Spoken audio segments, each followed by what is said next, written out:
This is a video version of a newsletter issue I've just published. It's about finding one tree. It's simplicity. It's a common analogy. So the metaphor is you hit a tree 100 times in the same spot, it's probably going to fall. If you hit 1,000 times all over, then you're just going to end up with a lot of wood chip. So at core, it's about focus and consistency. For me, I expanded it to mean the sifting process as well, like finding the right tree.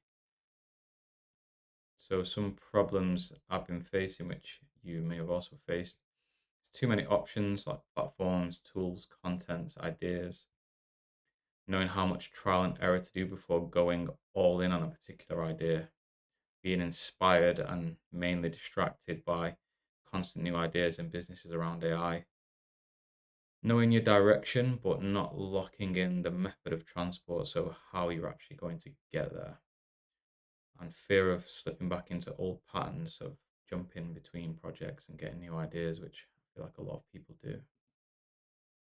So the search for me since the end of January, when I had two jobs and I was burnt out, I left them both, and after not getting any traction in the job market, I went all in being self-employed and started off by writing on Medium, but their partner program felt like gatekeeping. I didn't get accepted to it, and it felt like quite stringent requirements, so I just didn't want that.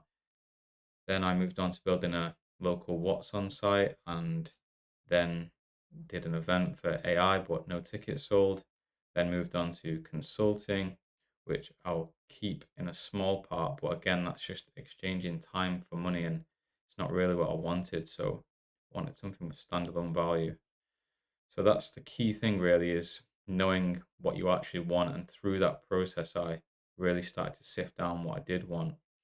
So I wanted a vertically integrated adaptive system that compounds. So what does that mean? Putting all value into something where any value you put into it just adds to it, and it's not dispersed across multiple things.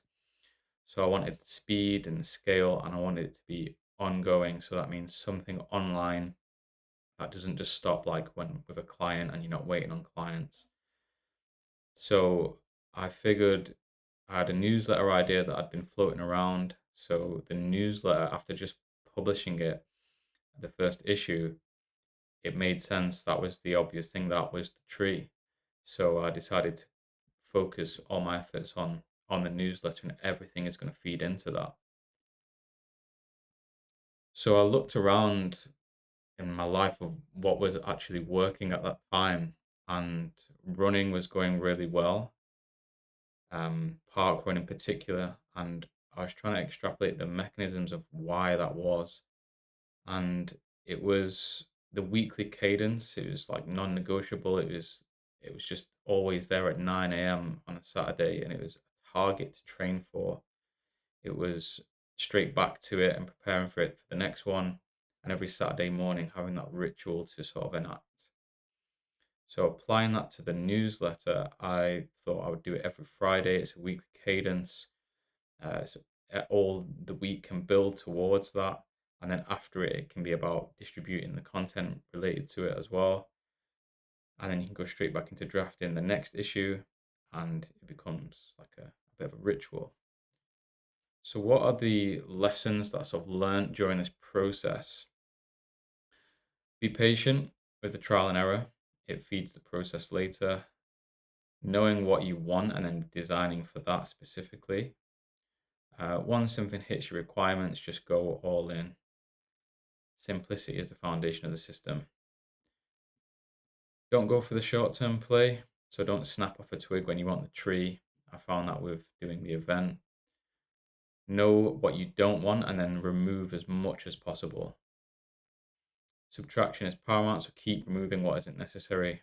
And then finally, extrapolate what's working, like I did with Parkrun, and then try and apply it elsewhere. So that's everything. Something you may find useful. If you want to read the full newsletter issue, I'll post it in the description. Thank you.